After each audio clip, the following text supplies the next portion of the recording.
ہر کلمہ گو کی یہ خواہش اور بڑی نیک خواہش ہے کہ مسلمانوں میں اختلاف جو ہیں یہ کسی طرح ختم ہو جائے اور یہ ایک وقت میں منسلک ہو جائیں، مگر اس کے لیے جو حل تجویز کیے جاتے ہیں نا وہ ایسے ہیں کہ اس سے یہ خواب شرمندہ تعبیر نہیں ہو سکتی۔ ہر آدمی کہتا ہے قرآن و سنت پر اکٹھے ہو جاؤ، اس میں کس کو اختلاف ہے؟ سارے گروہ پہلے ہی مانتے ہیں کہ ہم قرآن و سنت پر۔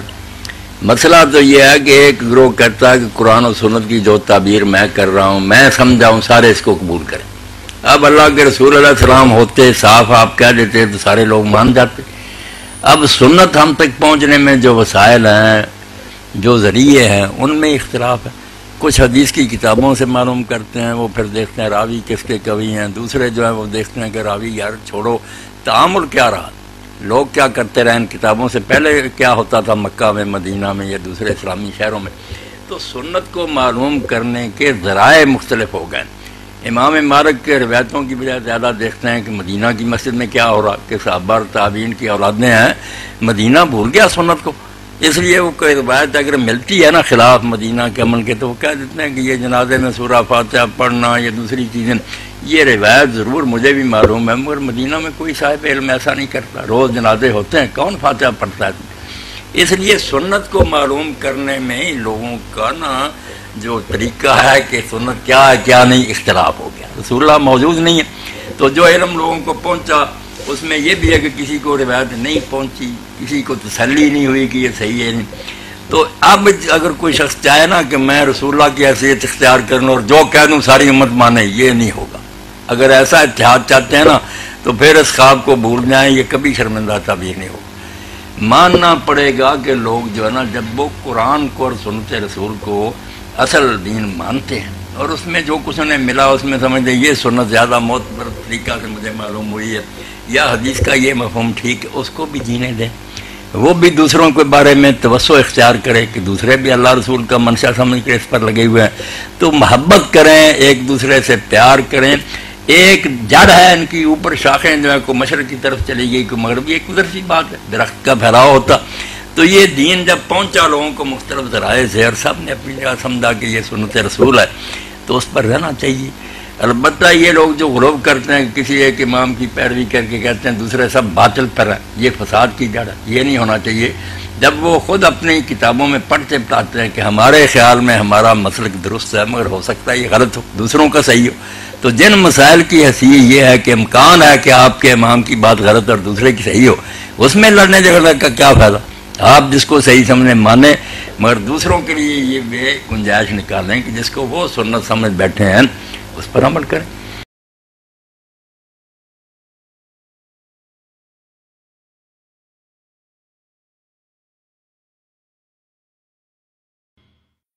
ایک کافر ہے عتبہ بن ابی وقاص، اس نے ایک طرف سے ہو کر پتھر اٹھایا اور آپ کو مارا زور سے۔ صحابہ کی نظریں تھی تلواروں پر، نیزوں پر، تیروں پر، وہ پتھر نظروں سے نکل گیا، لہذا وہ ان کے اندر کو چیرتا ہوا جا کر میرے نبی کے منہ پر یہاں لگا اور اب سیدھا پیچھے ایسے گئے، پیچھے یوں، پیچھے ایک کھڈا تھا وہ یہاں گردن میں لگا کنارہ تو اب بے ہوش ہو گئے، دانت بھی ٹوٹ گئے، چہرہ بھی خون و خون ہو گیا، اب بے ہوش ہو کے یوں گر گئے۔ صحابہ نے سمجھا آپ شہید ہو گئے تو سب نے زار و قطار رونا شروع کر دیا۔ تھوڑی دیر کے بعد آپ کو ہوش آیا تو صحابہ نے عرض کی یا رسول اللہ اب تو ان کے لیے بد دعا فرما دیں، وہ نبیوں میں رحمت لقب پانے والا، مرادیں غریبوں کی برلانے والا، غریبوں کا والی، یتیموں کا مولا۔ تو اب تو حق تھا کہ آپ بد دعا کرتے، یہ سامنے امت نہیں ہے، قاتل کھڑے ہیں کافر۔ آپ نے ہاتھ اٹھائے، صحابہ سمجھے کہ ہوں انہاں دے بیڑے بڑھ گئے، اللہم اغفر لقومی فإنہم لا یعلمون، اللہ میری قوم کو معاف کر، انہیں میرا پتہ کوئی نہیں ہے۔ دیکھو میرے بھائیو، جس نے کافروں کے ساتھ یہ ہمدردی کے قتل کرنے والوں کے لیے دعا مانگی ہے، تو مسلمان ہو کر ایک دوسرے کو سلام کرنا چھوڑ چکے، ایک دوسرے کے پیچھے نمازیں پڑھنا چھوڑ چکے، ایک دوسرے پر کفر کے فتوے لگا کے بیٹھے ہوئے۔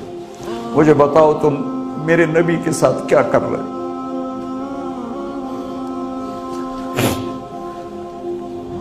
وہ تمہیں فرقوں میں بانٹ کر گئے تھے یا امت بنا کر گئے تھے؟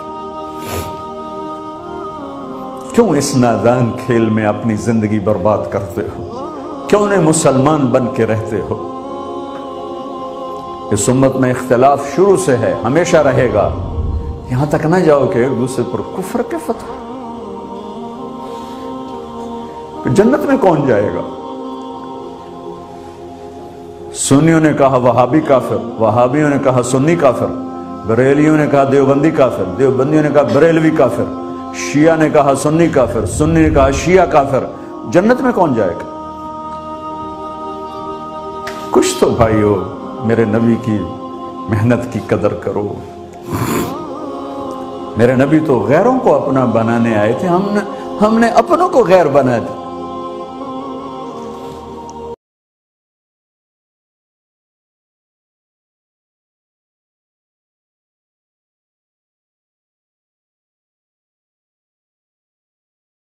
جس کو اپنی طبیعت اور ذوق کے مطابق جو حصہ پسند آیا وہ اسی کو کل دین بنا لیتا ہے، اور جو دوسرے کو پسند آیا ہوا ہے یا جو وہ لیے پھرتا ہے اس کو دین میں کم اہم یا دین سے خارج قرار دے دیتا ہے۔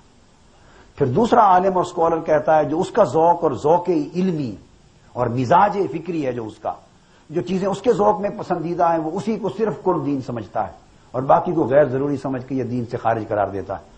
یہ چیزیں اسلام کے اندر امت میں فرقہ واریت کی اور تفرق و انتشار کی بنیاد بنتی۔ میری دانش میں یہاں یہ بات عرض کر دوں، میری دانش میں یہ مختلف نام جو ہیں فرقوں کے، یہ فرقہ واریت نہیں ہے۔ وہ تو جب طبقے بنیں گے تو نام تو بن ہی جائیں گے، اس کے جب طبقے وجود میں آ جائیں گے تو ان کے نام تو ہوں گے ہی۔ نام فرقہ واریت نہیں، فرقہ واریت ایک سوچ ہے جو ہمارے اندر پائی جاتی ہے، تفرقہ اور انتشار کی۔ وہ ایک سوچ ہے انتہا پسندی کی، ہمارا ایک مزاج ہے، ہماری ایک یعنی طبیعت بن گئی ہے، وہ یہ کہ جو کچھ ہم سمجھیں صرف اس کو حق اور دین کہیں اور دوسرے کی بات کو دین سے خارج قرار دے دیں یا کم اہمیت دے کے، اور یا اپنے عقیدے کو حق اور دوسرے کو کفر یا شرک یا بدعت یا گستاخ یا خارج از اسلام قرار دے دیں۔ جب ہم یہ انتہا پسندی کا نقطہ نظر کسی بھی باب میں پیدا کرتے ہیں تو وہیں سے اس دین کے اندر امت میں فرقہ واریت ڈیولپ ہوتی۔ اب آپ نام بے شک نہ لیں فرقوں کا، آپ نام کو کنڈیم کرتے رہیں۔ میں یہاں پورا کا پورا ٹائم 2 گھنٹے فرقہ واریت میں ناموں کو کنڈیم کرتا رہوں اور زور دیتا رہوں کہ امت ہی ہونی چاہیے اور صرف اسلام ہونا چاہیے اور مسلمان ہی کہلانے چاہیے، یہ کیا الگ الگ نام رکھیں، میں 1000 بار کنڈیم کرتا رہوں۔ اس کنڈیم کرنے سے فرقہ واریت کی کنڈمنیشن نہیں ہوگی جب تک میں وہ اپنا طرز عمل اور طرز فکر جو دوسرے کو کافر سمجھنے سے متعلق ہے یا دین سے خارج کرنے سے متعلق ہے یا دوسرے کو مشرک بنانے یا بدعتی بنانے یا گستاخ رسول بنانے یا مرتد بنانے سے متعلق ہے اور دوسرے کو اسلام کے دائرے سے نکالنے سے متعلق ہے، اور صرف میں حق ہوں اور باقی ہر کوئی باطل ہے، جب تک میں اس اجارہ دارانہ سوچ سے اپنے آپ کو پاک نہیں کرتا اس وقت تک فرقہ واریت کی رد نہیں ہو سکتی۔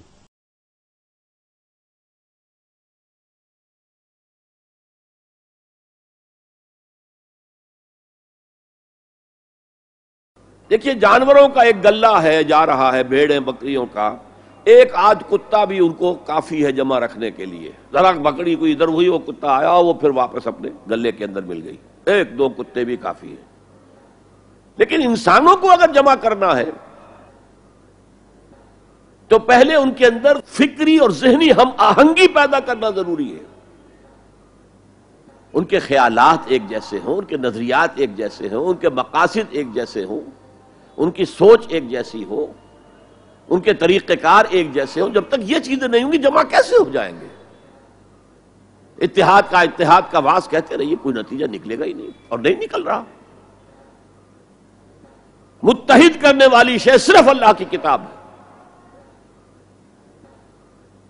یہ آپ کے اندر فکری ہم آہنگی پیدا کرے گی، اور وہ بھی صرف قرآن کی تلاوت سے نہیں، قرآن کو سمجھنے سے، سمجھ کر پڑھنے سے، جس کے لیے میں بار بار عرض کر چکا ہوں کہ سمجھ کر پڑھنے سے مراد کیا ہے؟ اتنی عربی سیکھ کر پڑھنا کہ قرآن کا مفہوم براہ راست آپ کے ذہن اور قلب میں اترتا جائے۔ آپ کسی مترجم کے ترجمے کے ذریعے سے قرآن نہ پڑھیں، وہ سیکنڈ ہینڈ نالج ہو جائے گا، وہ تو آپ مترجم کی آنکھ سے قرآن پڑھ رہے ہیں، اپنی آنکھ سے نہیں پڑھ رہے ہیں۔ اگر اس طریقے سے قرآن کے ساتھ جڑ جایا جائے تو ذہنی ہم آہنگی ہوگی، فکری ہم آہنگی ہوگی، مقصد ایک ہو جائے گا، اعلاء کلمت اللہ۔ وہ جو کہا کسی نے کہ میری زندگی کا مقصد تیرے دی کی سرفرازی، میں اسی لیے مسلمان، میں اسی لیے نمازی۔ اگر مقصد ایک ہوگا تو ہم مقصد لوگوں کو کہتے ہیں امت، تو امت وہ ہے ان لوگوں کا مجموعہ جن کا مقصد ایک ہے۔ آج ہم کہتے ہیں امت مسلمہ، امت مسلمہ، کہاں ہے امت مسلمہ؟ وحدت امت کا سب سے بڑا خودی خواہ ہندوستان میں علامہ Iqbal, there is no Muslim Ummah present at this time، کوئی مسلم امت موجود نہیں ہے۔ Instead we have a number of Muslim nations۔ پھر مسلمان ممالک میں بھی ایتھنک، لنگوسٹک، کتنے جھگڑے، کتنے اختلافات، کتنے چکر چل رہے ہیں۔